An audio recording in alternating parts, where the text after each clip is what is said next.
subscribe to my channel. Thanks. The Mormon Church announced on Thursday that it was partially ending its participation in the Boy Scouts in the United States and Canada as it realigns its youth programs with its own teachings. In a letter addressed to church authorities, the leaders of the Utah-based Church of Jesus Christ of Latter-day Saints said that the decision to end its sponsorship would affect boys between 14 and 18 years old, starting on January 1, 2018, for units in the Boy Scouts of America and in Scouts Canada.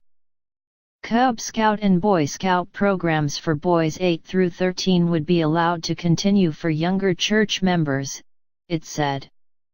In most congregations in the United States and Canada, young men ages 14-18 are not being served well by the Varsity or venturing programs, which have historically been difficult to implement within the church, a separate church statement said.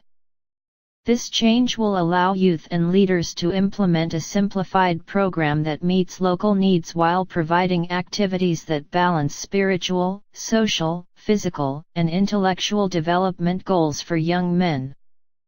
The church said in its statement that it was grateful for the continued support of the Boy Scouts and that the Scouting organization has expressed a shared desire to do what is best for young men.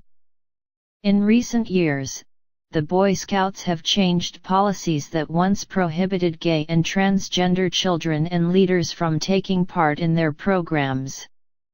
Those changes, while at odds with church teachings, did not directly lead to the decision to end the program for the older boys, a spokesman said, but they did inform it.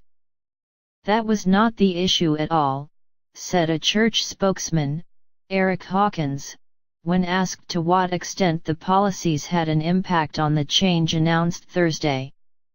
There were decisions made that caused concern, but it allows the church to select leaders consistent with its values. There are approximately 470,000 Mormon boys and young men ages 8 to 18 in the United States and Canada, according to figures provided by Mr. Hawkins. More than 280,000 of them are 13 and under and will remain associated with Cub Scouts and Boy Scouts. The approximately 185,000 who are 14 through 18 and participate in the Varsity and venturing programs will be affected by the change, he said.